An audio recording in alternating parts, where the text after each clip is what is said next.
Hey, what's up, Survivor? How you doing? I'm good. How about yourself?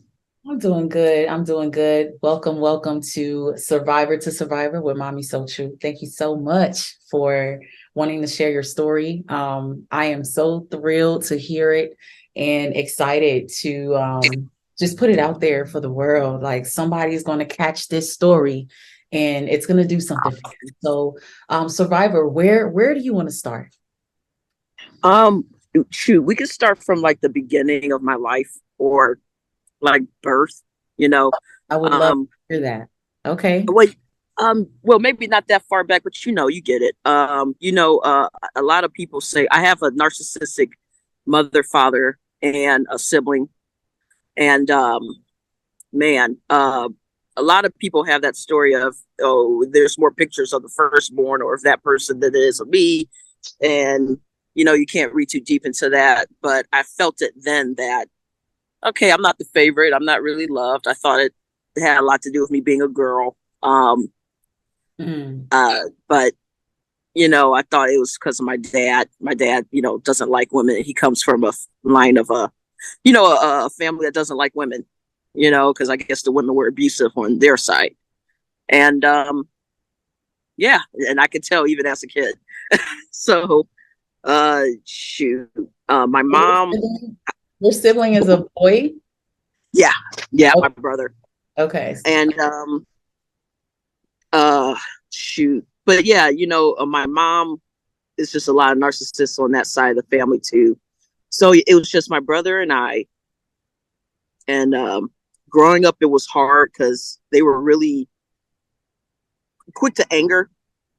I would get beaten a lot. I would get told off a lot. I would get humiliated a lot. I'm talking when I'm just a little girl. Mm. There's been times where, this is going to get kind of deep. I'm not going to lie. I'm going to try to filter it, but I'm going to go there. Terry, There's times hold where up, hold up, hold I, up. We yeah. we don't we don't filter over here. Oh, yeah, yeah, no, I know, but I didn't want to get too graphic. You know what I mean? Like so, but No, yeah. Anyway, I get it. Whatever, um, whatever you're comfortable. I get it. yeah. So like, man, there's times where I blacked out a lot as a kid. I'll have vivid memories of something happening. Then it's like then the screen would just go black. Like I can't remember what happened afterwards. So that was going on a lot. And dang man, just to put it simply, a lot of abuse was going on. I didn't know it. I thought it was normal growing up. Um, a lot of weird stuff was going on too that made me very uncomfortable, especially just being young, being a girl. From my dad, I want to say from my mom too, but from my dad really. And what broke my heart as a little girl, would probably create a lot of stuff, is my mom wasn't protecting me from a lot. She was, but she wasn't, because the scariest people were in that house, and it was them. So, um, but yeah, growing up, I felt tense. I felt scared, abandoned, sheltered, isolated. If I could sum up my childhood and even my teenage years, even now, in one word, is isolated. Um, no friends. We got to play. We got to have toys and play video games growing up. But we were each other's best friend, and I thought that was a beautiful thing. But then I realized we were all we had, me, my brother, and I. So we were best friends to a point. And yeah, I had to learn to be quiet and be silent. I was already shy, ADHD, but I'm seeing some places where the abuse, super abusive households can cause ADHD because it's like how you're wired. Yeah. So it just taught me just to go unseen, unheard, Mhm. and I was ignored a lot, or I don't want to say I was neglected, but yes, I was real bad. And shoot, my mom was crazy. It's like you saw the devil. Like it's like she would. I remember one time she ran in my room and started like choking. Like she started to really just like beat me bad, just simply because I couldn't go to sleep. So it just I again growing up, I thought this was normal. Until I got into high school and everybody's just look at me with their jaws dropped. Like what? what happened? Like, oh. So yeah, so that's childhood. Yeah, I was just quiet. I was the scapegoat. They I had a friend put it to me pretty she put it best. I could see through their BS even at a young age. I saw through everything and I knew something wasn't right. And that's probably why I got my butt handed to me a lot growing up, because I couldn't help but to see the truth. And whereas my brother, on the other hand, he went with it. I could see where I was going to be the golden child because I was reading a lot of books. I'm a super nerdy growing up, and intelligent, so they was going to make me that kid. But that started to change where I started to talk back to my dad, talk back to my mom, or say no for valid reasons. It wasn't because I was just trying to be a bad child. And even if that's what it looked like, emotionally it has so much bottled in. I dealt with so much. I never felt safe. I never felt loved or welcome. So yeah, that's being a kid. But we vacationed, but it was only where they wanted to go. So you know how narcissists do. They make it look lovely on the outside, but on the inside, only I knew and only the four of us knew what was going on in that house, and it was a nightmare. Yeah. It was fake. Yeah. So there you go. Childhood. Yeah. Tell me more about getting into adolescenthood, going into adulthood, and your relationships through that time, and the type of person you were through that time because of some of the abuse you endured with mom and dad. Yeah, sure. Also left out. But yeah, well, as I was getting older, I left out just real quick. When I was younger, I realized as an adult, I got teased a lot in school, but that was part of their plan, you know? So, I got teased a lot, and I think that was the only thing I forgot, but that was a huge thing I almost forgot. So anyways, we lived in a sketchy neighborhood. We're in the Midwest, and they used that as an excuse why I couldn't go out, make friends, or talk or socialize. So high school came around. Went to the suburbs. Wow, went to the suburbs to go to high school because the inner city schools was getting very, very bad. And it was there where I realized, okay, my life isn't really normal because I'm looking at these other kids or my peers, like, oh, you guys socialize, or you guys are dating. Oh, wow. Or you're expressing yourself. That's cool. I don't know how it happened, but I was able just to see life from a different perspective because I wasn't in the same area where I grew up at, and I saw all the freedom and truthfully, all the love these kids had. Now, I'm not saying the grass was always greener. Other people didn't go through problems. But they seemed so loved and cared about and supported. And I couldn't put my finger on that as a teenager, but that was the one thing I couldn't fake. I tried to fake because it was a very affluent, like it was a very pretty wealthy area. So I tried to fake looking like I had money. I am intelligent, but I tried to fake like I was super intelligent, even though I wasn't in any of the honors courses. Same thing was happening in high school. No friends. I had a hard time getting a ride to make friends. Had to take my brother with me everywhere I went, even though we're in like a much safer neighborhood. I couldn't go anywhere by myself, and that's the narcissist. I was like, don't let her have any freedom. Don't give her a chance to run her mouth. Yeah. But I tried to fake. What else did I try to fake? Pretty. How high school is. Try to fit in, whatever that looked like. How superficial and shallow. Yeah, for the area of the neighborhood. So, I couldn't fake being loved. I was abandoned there too, and I was embarrassed. I dealt with a lot of shame, even as an adult. Like, shame is that should be my middle name. Like, I dealt with a lot of shame growing up.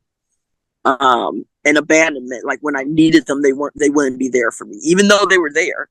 And race has nothing to do with anything, but I'm just going to take it there because in my situation, I had two parents, something a lot of people that unfortunately, especially where I'm from, that look like me didn't have. But I would envy them. I would wish I would be like them, and I just didn't have a dad because he was like, I have a fear of men. I'm not going to lie. I have a fear of men being overpowered. But I had two parents, and I just wish it wasn't like that because of everything I went through. I forgot the point I was going. Sorry, ADHD. Just give me So 1 second. yeah. Oh, Yeah, the fear of men and just, envying the white kids. oh yeah. And well, even the black kids had it out there too. Not all of them, but the black kids had it out there too. But that was kind of like what was screwing with my mind because it's like, okay, I should be grateful, but I'm not, and I'm a horrible person for it. Whereas I had the entire right to feel the way I felt the entire time. I just didn't realize it until later in life. But it's so much to cover. But we was talking about getting older. So again, no friends, no allowances, no really driver's license or ways around, or being, even if a friend went to pick me up, it was always a problem. I could get in trouble over any little thing, and nothing I did was ever right or good enough. So any little thing, there might be this dance I want to go to with my friends, but because the toilet slammed too hard, too loud this time, because I honestly forgot, you're not going. You're not going to Sadie Hawkins. You're not, no. Mm-mm. So it's like, okay, when that was in their head the entire time, we don't want you going anywhere. We don't want you to have your life.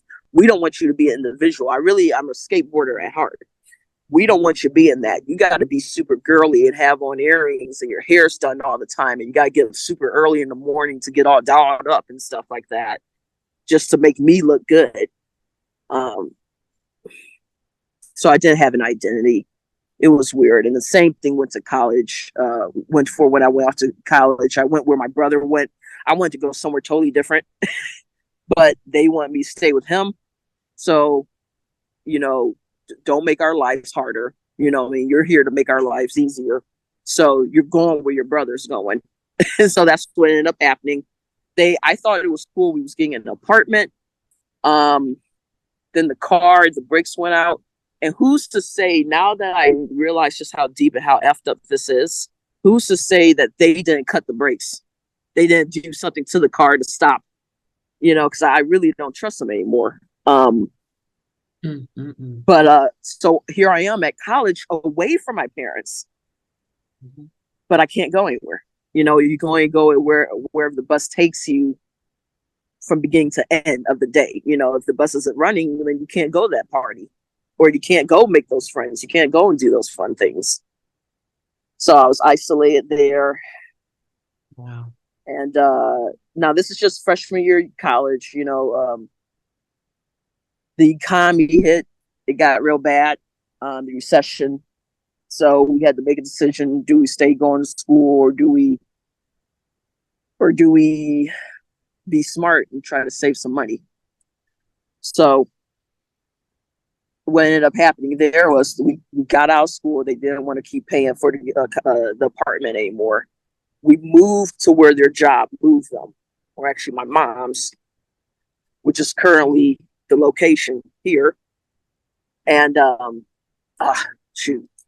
But and this place was just, I'm not trying to offend anyone, it was just terrible, especially for people of color. Like, there's nothing going on here.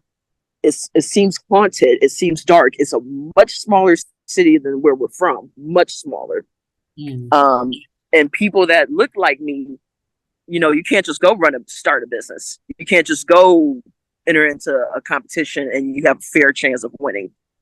You can't just be unapologetically Black like where I'm from. You can't. Black excellence is, not only is it not encouraged, but it's just not accepted. You can get punished for it. I mean, harassed. Like the Klan is not that far from here. The Ku Klux Klan. Yeah. So now here I am, grown, and I'm realizing this was all a part. Especially, I realized as I got older, I thought my father was the devil, my mom was the angel. I'm realizing my mom's horns are longer than my dad's. She's really sick. Because this was part of the plan. How easy would it have been? I've been grown for a minute, but being raised in a narcissistic family, you're not taught or encouraged to do things on your own for yourself. Even though I wanted to, at 15 years old, I was excited to get my own job, and I got yelled at and scolded and just, oh my, just what's another word for it? I just chastised. I almost got my head bit off simply because I just wanted a cute little part-time job. I'm 15 years old. What's up? You know what I mean? Because I'm tired of going to school and not having money and not having a life, and coming back from the weekends not being able to say I did anything because I wasn't able to, or wasn't allowed to.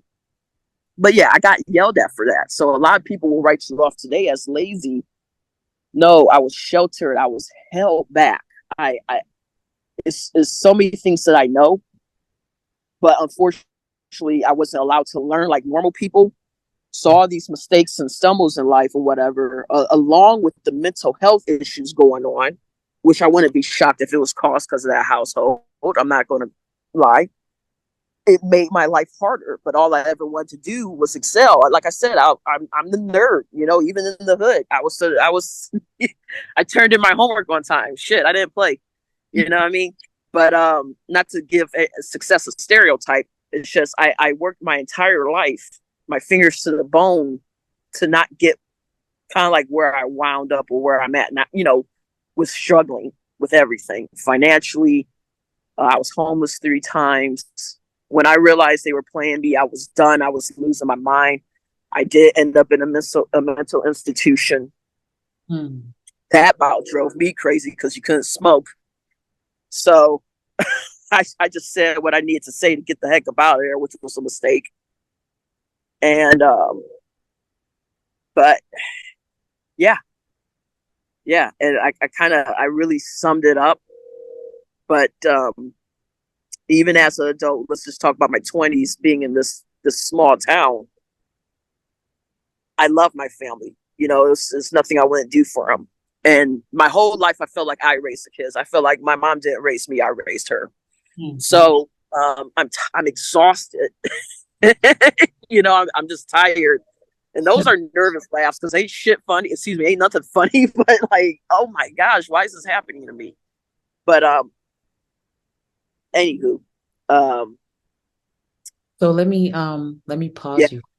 We'll come back to your 20s here, 20s, 30s, because I've heard so many interesting things. I just kind of want to deep dive into a few things. So let's talk about your mom. Really, your mom and your dad a little bit. I want to ask you what type of relationship they had that you witnessed. How were they at home with you guys, in front of you guys, around you guys? I know it's a sensitive area as far as your father and his abuse and how he contributed. So now I understand he was more the stay-at-home parent, and your mother was she the breadwinner? She brought home. Yeah. She was the And I breadwinner. think she wanted it that way to control. I don't know if they really like each other. I don't know. They've been together for years, but I think that's just part of the getup. That's just part of the image. You've never seen intimacy. You've never seen any real romance or intimacy or deep levels of connection. It was awkward. It wasn't like it was real. Because what made it awkward for me, even as a kid, was, are you guys gonna kiss or not? Like, just do it. Like it was when I knew what a real relationship was when I got around my other friends, especially in high school, and even just getting older. Like, oh wow, you see a couple that really look like they love one another. It's like, oh, that's not what that was. That's not what we had. So many days I would wake up and they were yelling and screaming at each other. Just wake up in the middle of the night to my mom. The demon just come out of her, just shouting. I mean, she was loud. She laughed loud and she yelled loud. and I would just be on edge. So their relationship, they had their moments, but I don't know if they know how. They look like they don't know how to love. Okay. Whether that's them or not, oh well, that's just kind of how they look, like they don't know how to do it. Okay. So let me Mm-hmm. um you mentioned that growing up you thought your mother was the angel and your father Yeah, was. So tell me a little bit about that. What made you think she was more of the angel when you were younger? she like there would be times when she would stand up for me against my dad. There would be times, um, she would we would laugh and talk. Okay. She would.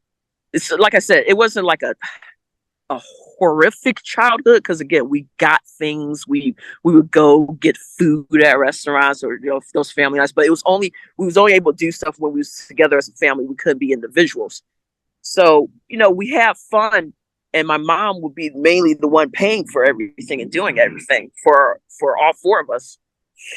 But my dad, he would I would call his name, he would ignore me, so I would call him about 3 to 5 times before he says um his attention was always somewhere else. He never hesitated to let me know something or somebody else was more important than me. Um, Neither one of them would hesitate to snatch me up and beat me in public, and front me in public. But man, he just had this like irritable, like I hate you kind of thing. I always got that vibe from him, like I hate you, and don't you even test me or try me. And I'm thinking to myself as a child, what did I do? I Mhm. Yeah. what I don't get it.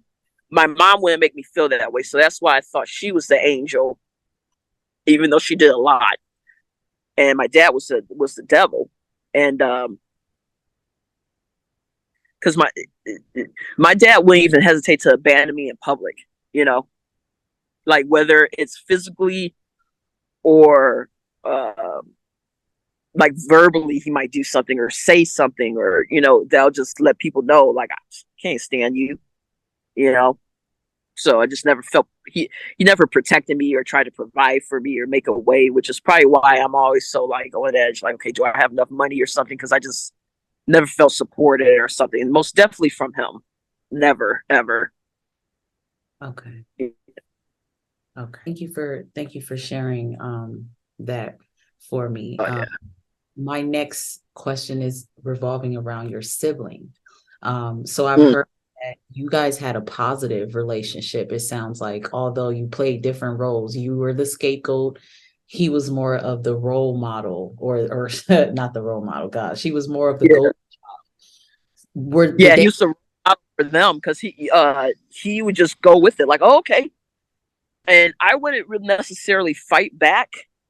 I'm pretty sure I had a lot of gusto as a kid because I just didn't know any better, and it didn't feel right in my heart. Some of the things they would do, even if they weren't doing anything, it just something didn't feel right in my heart, and I would speak up or I would just hesitate.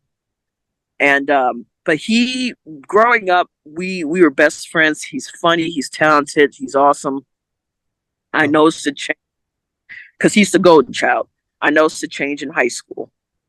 I noticed a change in high school. He wasn't the same guy, what? and well,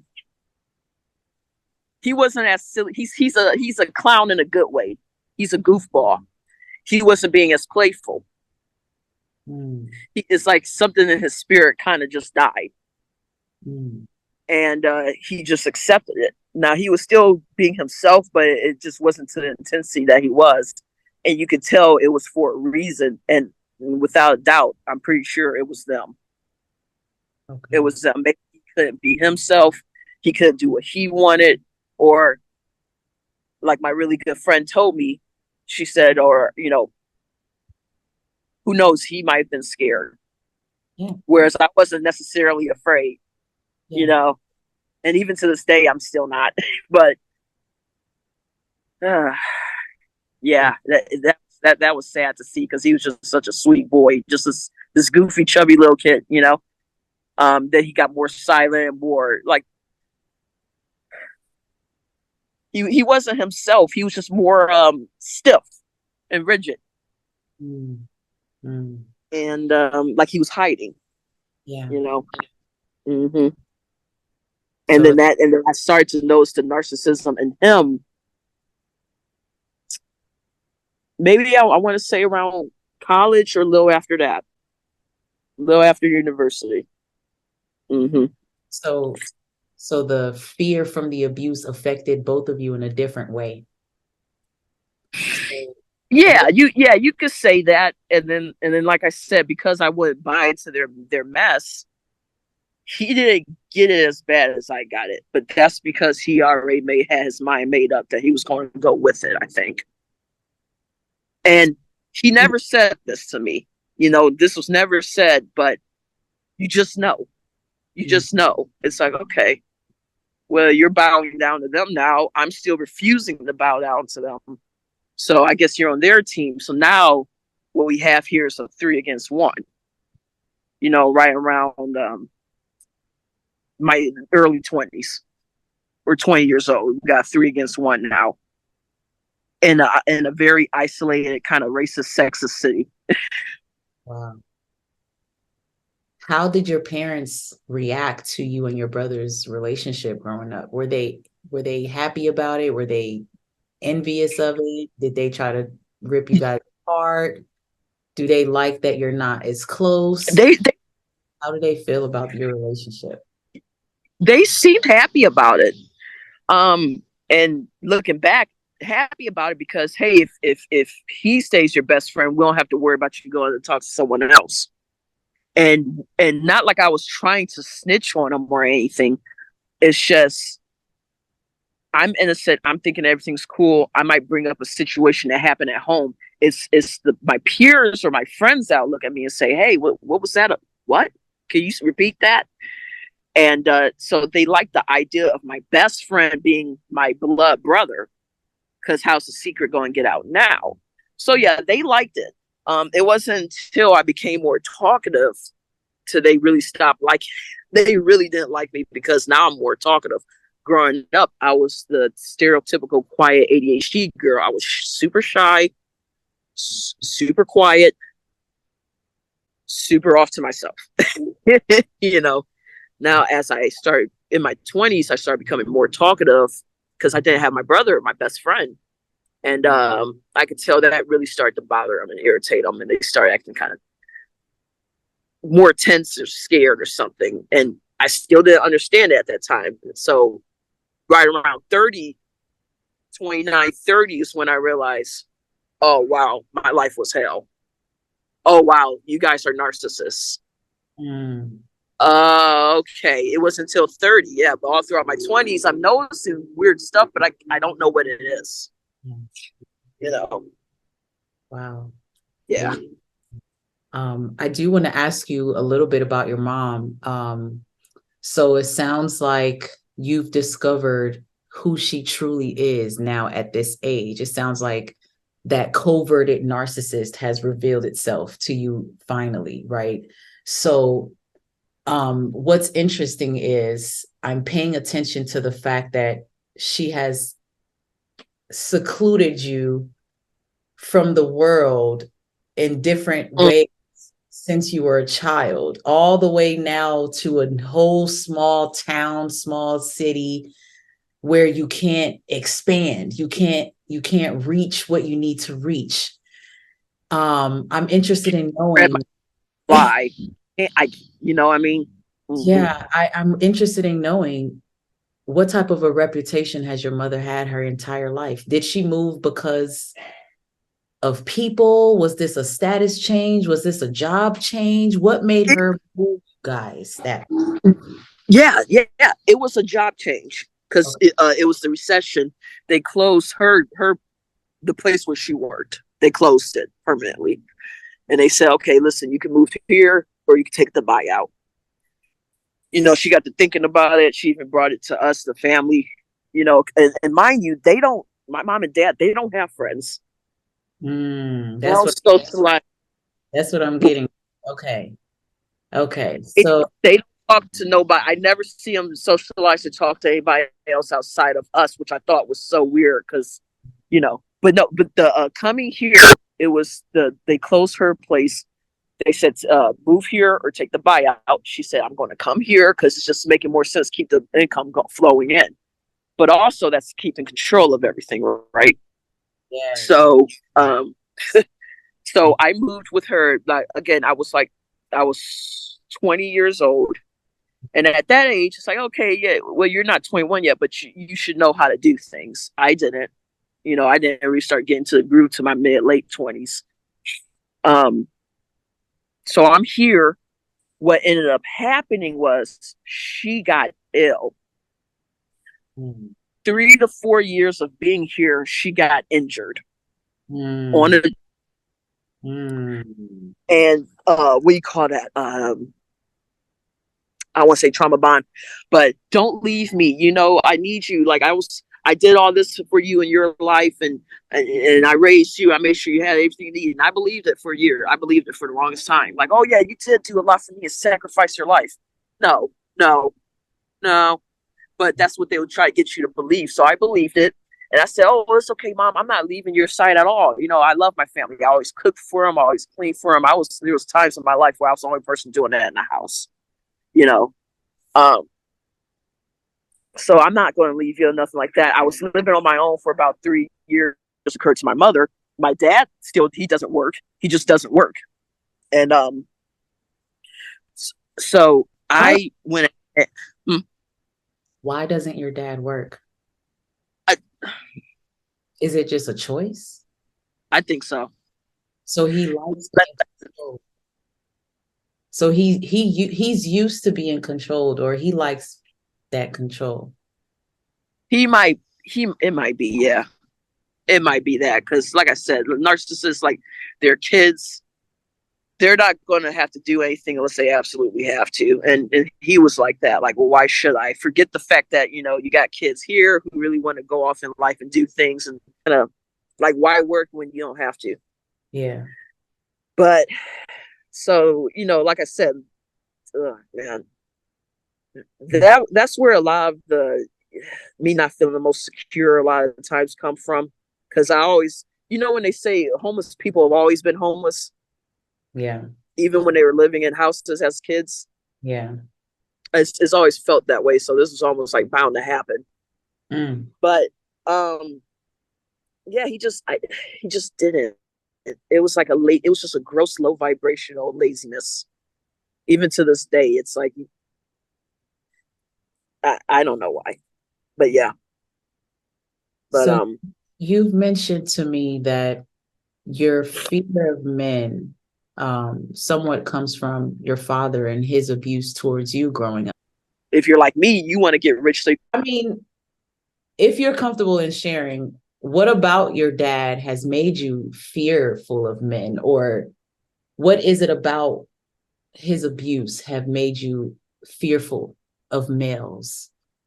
For and about his he took advantage of his power. Used his power for all the wrong reasons. That goes for physical, mental, educational. Because they never, narcissistic parents don't ever want to teach your children to be independent. They don't ever want to they don't even want to teach your kids how to restart a computer. Yeah. Like they don't want you to know anything. Always just stay dependent on us. Yeah. So my fear of men, he was so-called religious, so all about God. But, God was being used to just be more obedient to him. And I'm not talking God, but to my dad, because he viewed himself as God. So he abused that. Gotcha. And I was a Christian for the longest time. I remember even talking to God as a little girl. Now, you don't have to put a word on that, religion, but who else was I talking to? So being isolated like that. But he would use God to do messed up things and have control and put fear into me. Being that, of course, he's a dude, he's stronger, I would get yanked up a lot or embarrassed or snatched up or man. That's very interesting. Mm. I wouldn't want to hug him, and he'll force me to hug him so that he could look good in public. And I Yeah, just hated that so I just hated that so much. Like I still got to work on that and get over and get through that today. yeah. But that was it. He was. It's like he took pride in being everything opposite of what a father should be. He enjoyed that. But outside, oh, I'm the best dad ever. I'm here, Right. and I hate that as a child because I would think to myself, just because you're present doesn't mean you're an awesome parent. It takes work, but they Mm, never did. He never did that. And then, by the way, I have a fear of men, but also just a fear of people in general. Because, like I said, like even with my mom, my dad would do all those ugly, horrific things that are just obviously abusive. Even a little kid could notice that. But my mother, she was never protective, and she would do things too. So I learned, God, I can't trust anybody. So I have like really bad trust issues. You mm, know. mm. Mm-hmm. Okay. Okay. Wow. Mm-hmm. What age were you when your family became interested in your sexual orientation, or when did that conversation become a conversation for you and your family? Because hearing what type of a father you had now, I'm just curious to know how that phase of your life started and how that went for you, because it sounds like you probably had some judgment to deal with. So tell me a little bit about that experience. Well, yeah, I was in the closet for a long time because I was afraid, and I thought, now this isn't, this is just my experience, my walk. I was told like homosexuality, yes or no. Um, but I always been gay, even when I was younger, because I just never saw it in men. Um, but definitely did not understand me and myself or my life in general. I honestly thought it had a lot to do with my dad because it's just how just gross and disgusting he was, and careless and hurtful. Yeah. So I thought a lot of that had to do with why in the world would I go and put myself in that situation again? Mm. No, I'm not getting married. No, I'm not. No, unless he's just an angel. Like, no, like why would no? Like why? No, it shocks them to know that I'm not trying to get married. Like, Hmm. like yeah, I'm not just going to point the finger at you. Oh, thank you, God. I'm not just going to point the finger at you the entire time. Wow, I pay attention to stuff because I'm real spiritual, but I'm not going to blame them. But at the same time, it's like, don't be shocked. This probably had a lot to do with you guys. You guys don't make 30 something years of marriage look great. Not at all. Yeah, I don't want to do that. I'm not celebrating your next anniversary. I ain't gonna lie. Yeah. Oh man. Nah. Wow. Mm-mm. Wow. Mm-mm. That's deep. That's deep. Thank you for answering that. Thank you for answering that. I mean, Yeah. it's very clear. There's two types of family dynamics in a narcissistic family household. We have the pseudo mutual and the pseudo hostile household. Pseudo hostility, which is the disharmony family, the family that's always constantly bickering at each other. There's always, put downs. And then you have that pseudo mutual family, which is that picture perfect family. On the outside, it looks great, but at home, it's hell. And it's the type of hell that no one can really see it. The only person that sees it is the one who's actually being abused, and that's the scapegoat. And that's me. Yes.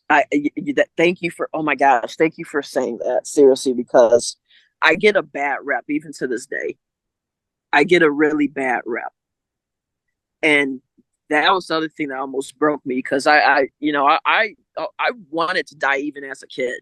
I was just tired, and I didn't know why. But that's because I have two demons in the house with me, and they both working together, which is probably why they got married in the first place. Because like I gotta let people know, I never wanted to go on like video or TV or live or anything, but God put it on my heart to say, listen, go out there and go on camera, let people know Let people know they're not the only one, because you have a story to tell, and just be honest, even if you mess up, even if you look bad, even if, because this is my reality. I'm not going to lie. Like, I'm still dealing with a lot of mental things. I'm pretty sure I might be bipolar as well, on top of all the alphabets or whatever, you know, along with depression and anxiety and ADHD, having a hard time to think, because you've been living in fear and fight or flight mode your whole life, and that's all I've ever known. So, Yeah. Here I am. It's like I keep asking you to repeat yourself, but yeah. No, you're Yeah. okay. You're okay. You're completely okay. It's just I'm very grateful that you shared your story, because it makes it very clear some of the things that I'm trying to teach what's happening to people like you and I, who have not known all this time what has been happening to us. Um, Mm. it's not Mm-hmm. our fault that we're now, dealing with the aftermath of all of the chronic pain. We're now dealing with all the illnesses, the diseases, all the disorders, the problems. Everything that we're dealing with is a result of everything they did to us, and everything is done in Can I secret. cut it? Yeah. Can I cut in real quick? Thank you for saying that. I felt like I feel so older than what I should, how I should feel. Oh yeah. I felt several times I felt like I was going to die because I was so sick. I was so exhausted. I was so overworked. I was overstressed, overthinking things all the time, working crazy, ridiculous hours for fear of not having anything, for fear of being abandoned again, or not having a way to make ends meet. Mm. Just, I look at other people my age, and again, everybody's going through something, right? But a lot of people my age got a little more pep in their stuff. They got a little more life, a spark. And I used to have that, and it faded. And I still do. I have to grow it, but I feel so exhausted. And people need to know that when you're abused, especially when it starts in the family, you grow up exhausted, and Mm. it's like, oh. And people want to write you off like, oh, well, you need to just do better in life. You don't understand the abuse.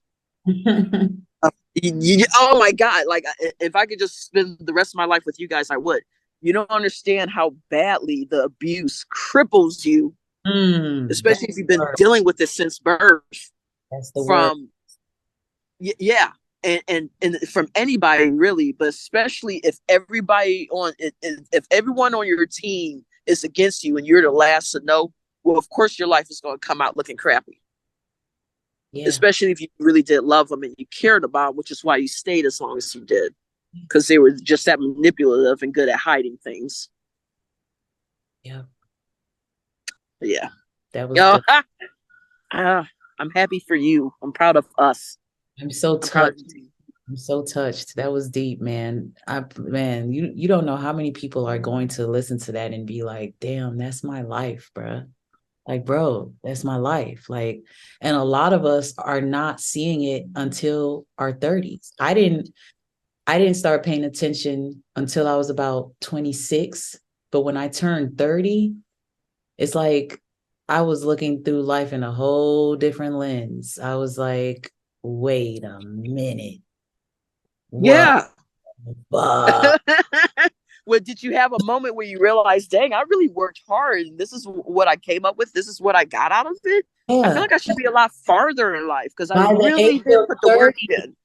by the age of 30, I was just like, I've literally been working since I was 17 years old. I should have everything I want, and I didn't. I mean, I was still struggling. I had just got out of being homeless at 29, living in my Mm, car for months, trying to build my credit and try so I can buy a house, because I wanted to be a homeowner so I don't have to keep getting evicted from apartments. Life has mm, been a real struggle. Even though I've always had a job, it's always been hell. It's like enough money. Too much money was never enough. I could have had $100,000 and it still would somehow disappear after I mm. help everybody around me, and then I'm left with nothing. That has been my life. Every time I get blessed, I help everybody, and then I'm left with nothing. Nothing. Then And don't you everybody dare who try I to make it about helped you.